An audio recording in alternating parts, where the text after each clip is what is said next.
listening to the Black and Blue Podcast, presented by TeamBoydTV.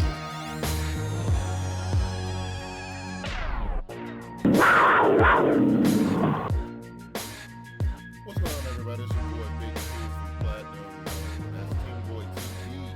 And, yeah, man, it's the Black and Blue Podcast. And, I put it out there. I did it. I was like, yo, everybody's saying it. Everybody's saying it. Everybody are saying, hey, the Carolina Panthers throwing the season away. I mean, it's crazy. They making us look like clowns, man. Like what we did last season means absolutely nothing.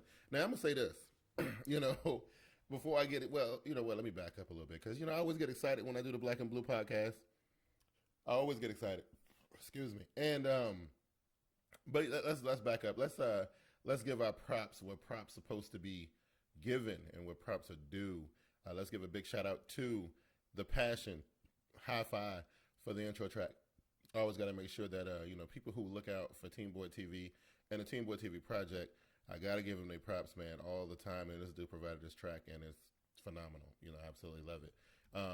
Thought it was awesome, and and just because this conversation may get a little heated, So here's the deal. This is how we're gonna do it.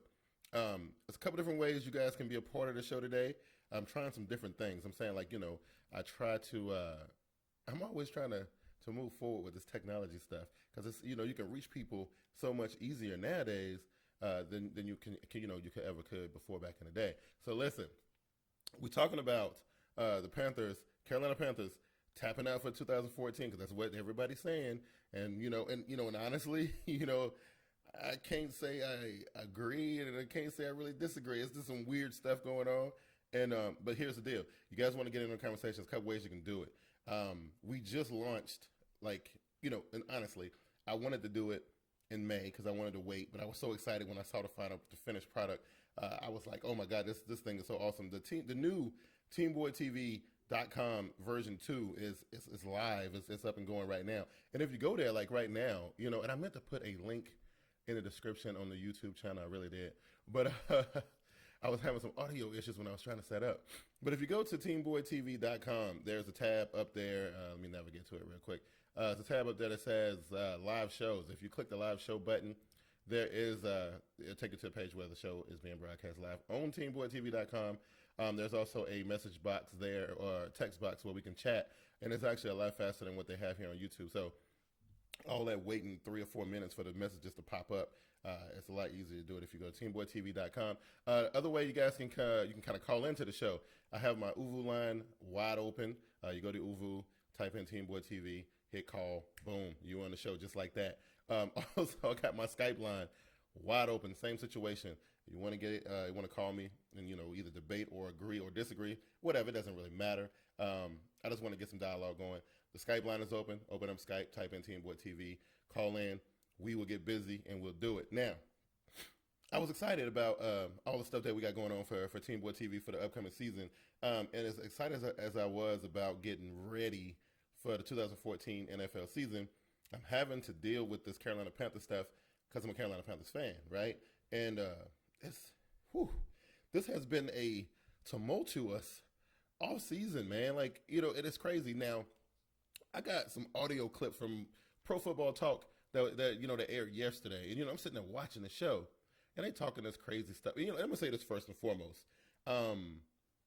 Everybody who was talking crazy, saying, Carolina going from first to worst in the division, and and Carolina done fell off, and it's a lot of crazy stuff being said on the internet and on YouTube and in the media and everything that I read on the internet. It's saying, this, that, and the third. Now, I got some audio clips, but I also have a fantastic blog post that yours truly wrote himself, and I'm gonna read it to you guys because I'm cool like that.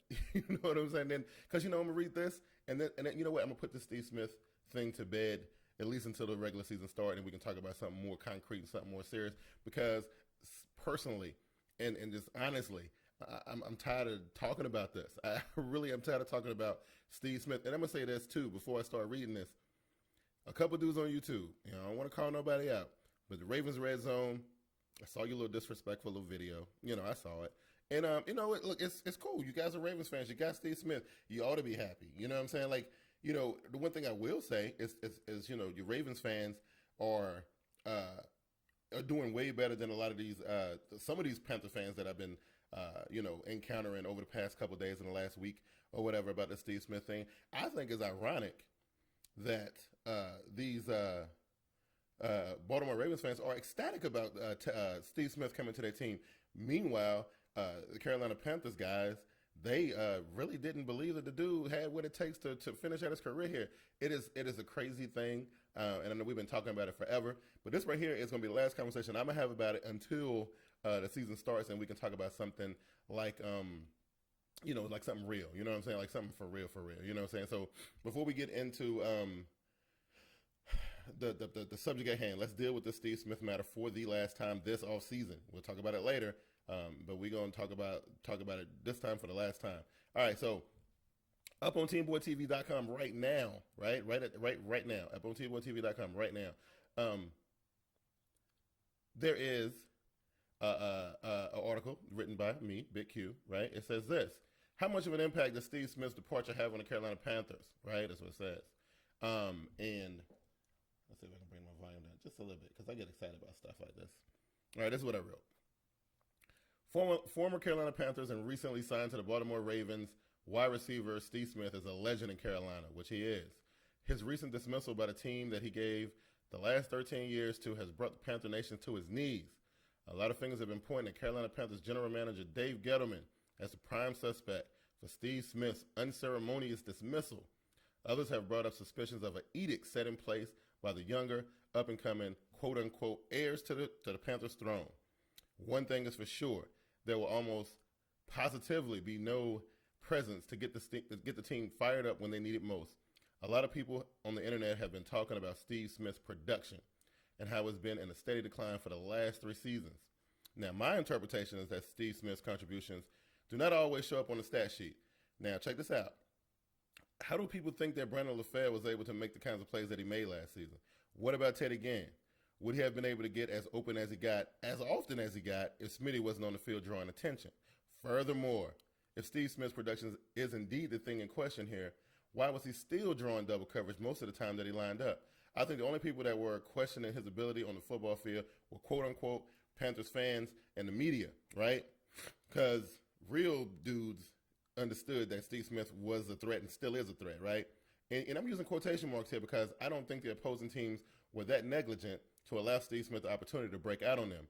This guy could have easily maintained or even outdone his best performances if he had some legitimate help at wide receiver, right? If the other guys on the roster were able to pull their weight and become the kind of threat that Steve Smith was, then I can almost guarantee that his numbers would have been way better than what they were, right? There is no one walking this green earth that can tell me that LaFleur, Ginn, or Hickson is better than Steve Smith. And if they were, why didn't defenses focus on them as much as they did Smitty? I know the answer to that question. It's because they were not worried about these guys' playmaking ability as they were about Steve Smith. Bottom line, let Smitty get open and your ass is toast. You can take that to the bank. So what's left? Whoever Carolina puts on the field in the wideout role has some pretty big shoes to fill. Smitty's presence will be missed most by the one guy that the media is portraying as wanting to get rid of him, namely Mr. Cameron Newton. Without Smith there to help these younger guys make plays, they are going to have to solely rely on their talent. And we will see how far that gets them. There is not a receiver on the roster currently, albeit there are only 2 at the moment of this writing, that can 100% replace Steve Smith. If we thought the Carolina Panthers offense was sluggish and non-productive last season, wait till you get a load of what they put out for us this season. So that's the blog I wrote, and I was excited about it. And it was cool, you know what I'm saying? I thought it was, I got a chance to kind of get my writing on. I usually don't get too many opportunities to do that, you know what I mean? But, it was cool. I got a chance to do that, and it was awesome. I had fun doing it. Now, I was a little bit, caught up in the moment when I was writing that because, I am still, 100% just not really feeling this whole, situation where everybody's talking about Steve Smith this and Steve Smith that. Now, we're going to move on, though, because the topic at hand is the Carolina Panthers, or the Carolina Panthers trying to tank the season away? Now, I was sitting there and I was watching Pro Football Talk yesterday, and I'm gonna tell you, it made me sick to my stomach listening to these dudes, saying some of the stuff that they were saying. I thought it was ridiculous. And I'm gonna go to the tape. And it was two things that were said that I kind of want to discuss. It was two things that were said that I want to discuss, and we'll discuss them as we finish listening to the tape. Okay, so the first thing was this clip about Steve, the Panthers tanking the thing, and listen to the sarcasm and the fact that these guys are trying to like poke fun at Carolina. Right? Listen to this. They had a really good season last year. They were the 2 seed in the NFC. They won the division. They had the bye. They're looking to progress and maybe take that next step. Do you feel like this offseason has jived with those? You're laughing? All right, go ahead. No, I appreciate that. Go. It's horrendous that Cam has no one to throw the ball to. Injured Cam has no one to throw the ball to. They've done absolutely nothing to keep anybody except Greg Hardy. Right, so step back. They're taking a step back. Russ, do you believe that Carolina's intentionally taking a step back here? Without question. And I wrote about that this week before the Cam Newton news. I think when Dave Gettleman took the job, he recognized that 2015 was going to be the first year they can really get right. They have guys like John Beeson, who's playing for the Giants, counting $8 million in dead money on their cap this year. They barely have any cap room as it is. He knew they had to do this. Last year, going 12-4, that was a surprise. He doesn't think that they can sustain that with their current business model. You believe they're throwing 2014 to the Wolves a little bit? I hate to think that could be true, but it looks that way. So this is what people are saying, and I mean, like, they're saying this on TV, they're saying this on the internet, they're saying this on YouTube, saying this on Twitter, they're saying this on Facebook, and this is the question that I got for you people, right? This is the question that I got for you people. Like, it's March, you know what I'm saying? Like, and I had a clip, and I think I might be able to play it for you. I got a clip from Greg Hardy. I got a clip from Greg Hardy, who was pretty much breaking this thing down, and was and let me see if I can find it real quick, because that will tell you the story. Let me see if I can find it. Greg Hardy. Here it is right here. No, actually, you know what? Well, maybe I can't play it. Maybe I can, because it's pretty long, and I didn't want to. So I want to know, what was the turnaround for the Panthers this year? I would say it became relevant to us. It became more important. It became instrumental to win and not lose anymore. Guys just got sick of being out there, putting everything on the line, coming to work every day, and nobody really knows it's a grind out there, but it is. And when you're grinding like that every day, man, losing is big time. I'm lost. I don't comprehend how anybody participating in a sport so violent, where one play can end your career, that attitude that you just expressed that y'all had last season isn't always there. Why is that not always there? Why wasn't that there for the Carolina Panthers the year before that and the year before that? You got to be realistic about it, my man. It's not basketball, baby. It's not a one-on-one. It's 11 people. Right. You got to be responsible for 11 people at all times, and those 11 people always change. Responsibility is an individual thing. And, when you see teams winning, like the Carolina Panthers or like we did, you got a collective group of guys that all want to make it important. And then you got those stragglers, like you tend to have every now and then in events and situations. But the guys are so powerful as a collective unit that they bring those stragglers with them. And you just got to have enough guys there in your organization that want to do it, that make it important day to day. Go ahead. No, that's all right. No, I was going to piggyback, because one of the things, Skip used to cover the Cowboys, and he would you would always talk about how Michael Irvin really highlighted dudes that needed to get out of the locker room. Is that what happened in Carolina? People like yourself and others just sat there and was like, look, coach, you got to get rid of these. him, and get rid of them. Because these guys bringing us down. I mean, is that what it took? Not with the Carolina Panthers, man. We're a home team. Right. We the apple pie eating, down south chilling.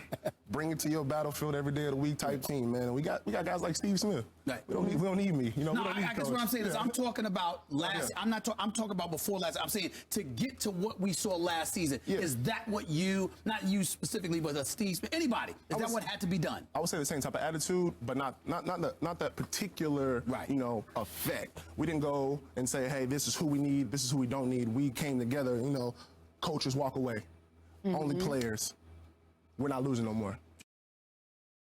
And so, look, that clip was taken a couple months ago, right after the season ended, and this was before all the Steve Smith stuff came out, and a couple of things that Greg Hardy said that could probably hold, and I'm getting ready to talk about, is that what made that team last season special was the fact that none of these guys were like super great. Now there was like 2 guys on the team that I could probably say are gonna go on, and be like great or whatever. We're gonna talk about them for years, and that's Steve Smith and Cam Newton, right?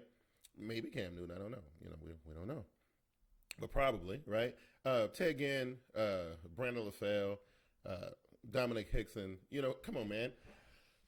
Last year, around this time last year, we were saying the same thing. I remember I did a video last year around this time, right around free agency. I was talking about, oh my God, Carolina ain't making no moves in free agency. What are we doing the same thing that we've been doing all these past years? It's terrible. It's bad.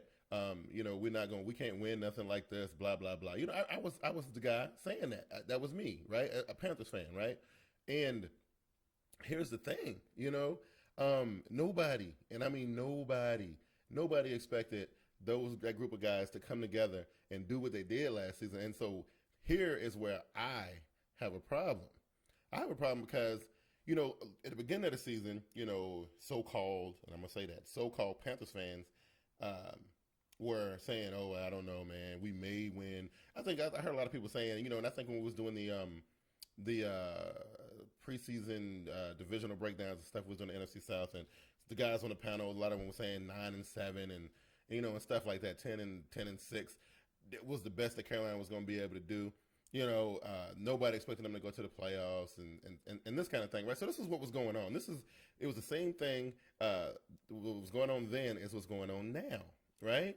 And so, while yes, the initial whole shock of seeing the whole wide receiver group leave the team and like all the offensive line up for free agency and have yet to be re-signed, and a lot of the DBs have gone on to other teams and stuff. Like, it looked like the Carolina's laying down. That's exactly what it looks like, right? It absolutely looks like that. And so I can understand why people are a little bit worried. They're a little bit like nervous. They're like, this looks bad for Carolina. But we said that last season. And I'm gonna tell you another thing that I thought was really crazy. The season started. Carolina dropped 2 games, and everybody was like, "Oh my God, I don't know." And I was one of these guys, right? I don't know. Carolina, they ain't gonna do nothing. And then, they got it together, and they put together a pretty awesome season for a team that had pretty much got accustomed to losing 5 years straight. Man, it was ridiculous, right? But what happened in Panther Nation, though? Like, we got people jumping on board, and people got louder and louder and louder. And as the weeks went on, we just kept getting louder. We got more braggadocious. We were talking so much crap. We were all over the place, and everybody was talking about the Carolina Panthers, right? And I'm like, okay, well, that's great. But now these same people who called themselves joining the Panther Pride last season are now saying, oh, no, the Panthers ain't going to do nothing. The Panthers are, this, that, and the third. Again, it's March. You know what I'm saying? It is March. Somebody said, I think it was The Voice, 2525. Yeah, that's who it was. It was The Voice 2525.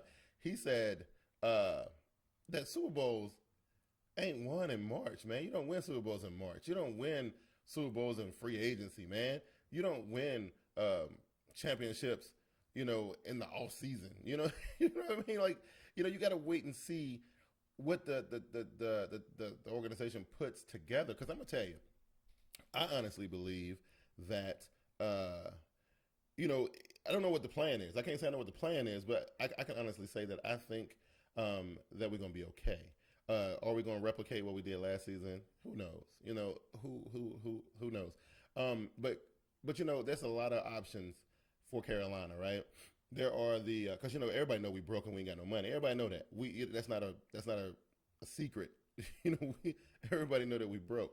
We really can't afford nobody. So what's going to end up happening is those guys who didn't get picked up during free agency, and there's still some decent names out there. Because remember, the guys that we brought in last season or the season before, the Teddy Gins and the Dominic Hicksons and them, they wasn't like super big names anyway. You know what I'm saying? Like, it's only now that people talk about them because of what they did, on the Carolina team, last season. But those guys will be out there, and that's pretty much how we came across people like Ginn and Hickson and people like that. So losing them, yes, it hurt bad, and it definitely does not look good right now. But those guys will still be out there. We'll still be able to get some decent people that hopefully the coaching staff can groom into something decent enough to put on the field to be a contender in the NFC South. And that's all I'm really asking for, because with the way things are going, winning the NFC South again and going on in the playoffs and possibly winning the Super Bowl, it's a little bit far-fetched right now. It's not enough things laid out at this moment to kind of make that kind of proclamation. So I'm not going to do that. But I do know this. It is early, very early, okay? And all this talk about Panthers laying down, I don't believe it. I'm just saying I don't believe that's what's going on. I refuse to be the person that believes that, because I just don't. I'm not that guy. I'm not going to do it. And I'm not going to agree with the people who are saying this, right? I'm not going to say, hey, listen, you got this right. This is what's going on. And, Carolina they giving up. You know what I'm saying? I refuse. Straight up, I refuse to do that. It's not fair to people like Cam Newton. It's not fair to people like Greg Olsen or Greg Hardy or what am I thinking, Luke Kuechly, to the ones who are really trying to, the whole moving out of Steve Smith. It left a bad taste in everybody's mouth, man. But like I said in the last podcast, Smitty is going to be okay. Smitty's going to be fine. I hate that this had to happen to him, but it is what it is. You know what I'm saying? It is what it is. It ain't the first time this going to happen in the NFL. It didn't happen before. We discussed it in detail about that. So not a huge deal. But what is a huge deal, and what may be a huge deal, yesterday, Cam Newton it was reported yesterday that Cam Newton was going under the knife for surgery, and his surgery was today. But, this is what these clowns were saying about it. Check it out. Carolina announced that Cam Newton's going to undergo ankle surgery tomorrow. Expected recovery time about 4 months. The team's statement said the procedure is to deal with, quote, soreness, end quote. A lot of soreness, Mike. Where did all this come from? It came out of the Carolina clear blue sky. I mean, no one saw this coming. No one knew there was any issue with Cam Newton because they didn't play after that division round game when he suffered the injury. There was no obligation to disclose any injury. There's been no hint of any injury, and presumably they've tried everything they can to get that ankle to heal without surgery. And now they're in a timetable where if you don't get it done now, it starts to eat into training camp time for Cam Newton. All right, but getting it done now seems to be putting him on pace for training camp. But is he still on pace to get a long-term deal in Carolina, or does this have some effect on potentially Cam Newton staying as the Panthers quarterback?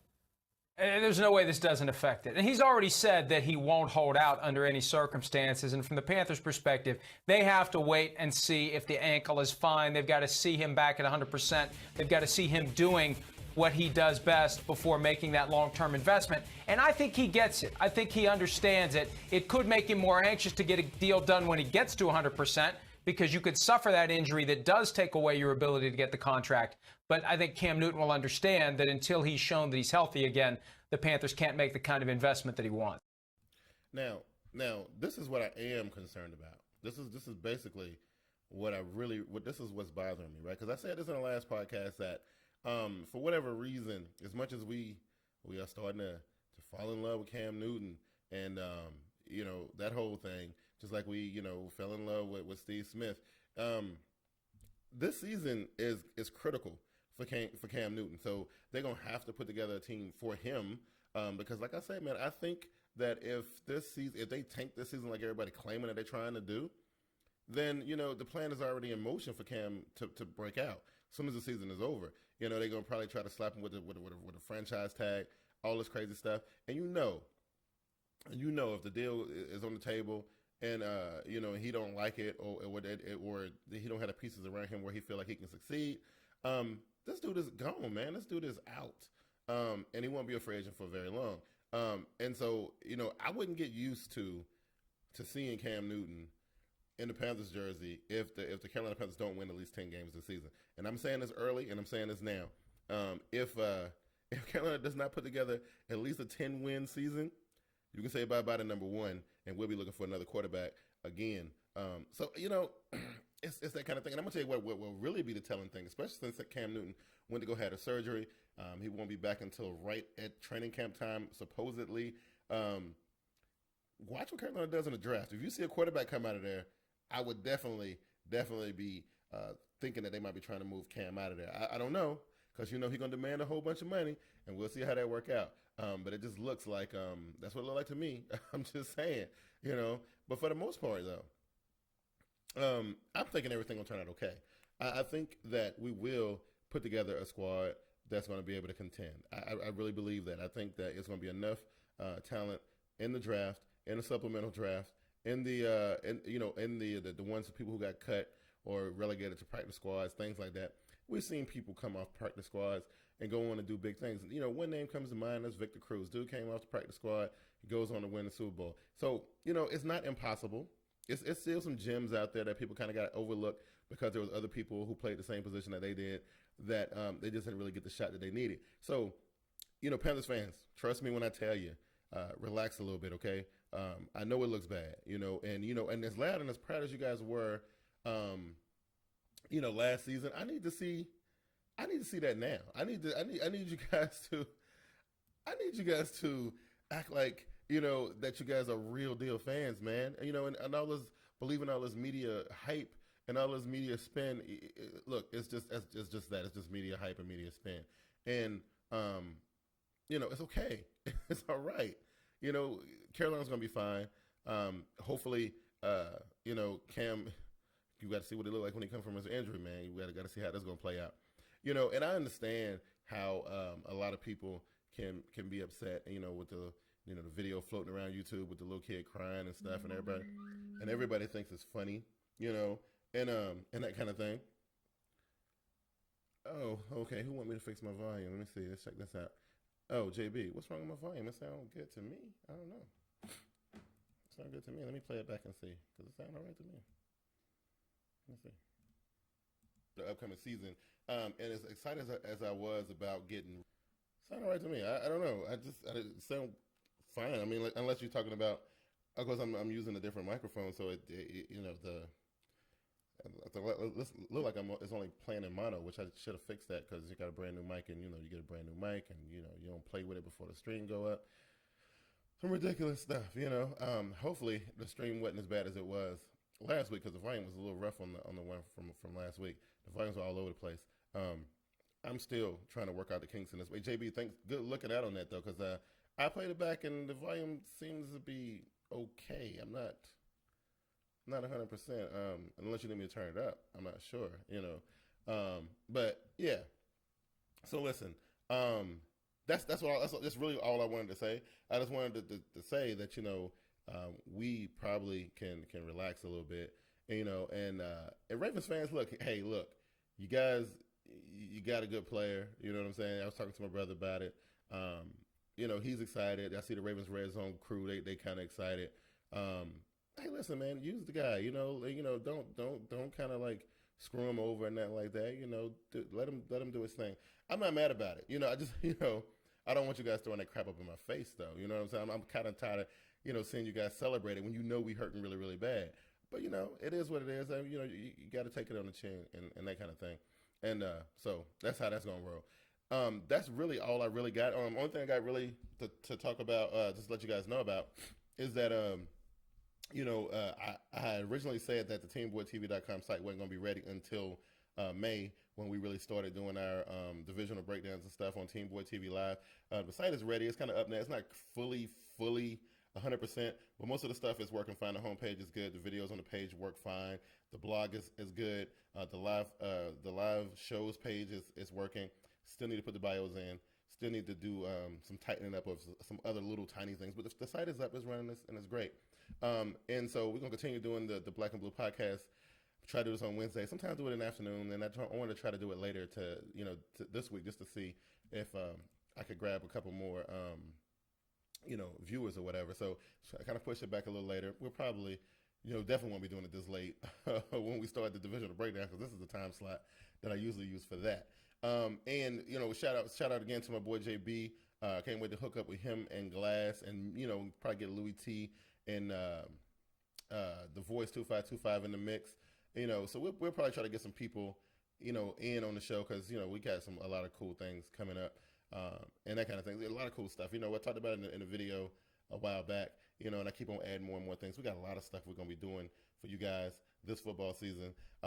So it's cool, and I would have been more excited about what's going on right now or getting ready for this football season if this whole Panther stuff wasn't in the news. But, it is what it is. And so we got to deal with it. Anyway, I'm your boy Big Q, and you guys keep it real, and I'll see you guys on Twitter and Facebook and Google Plus and all that crap, And so, and until next time, I'm your boy Big Q, TeamBoydTV. This is the Black and Blue podcast for Wednesday, March 19th.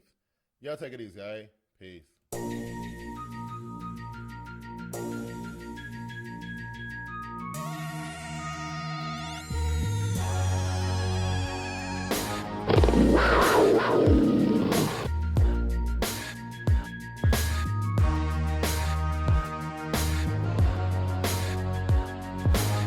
You are listening to the Black and Blue podcast, presented by TeamBoydTV.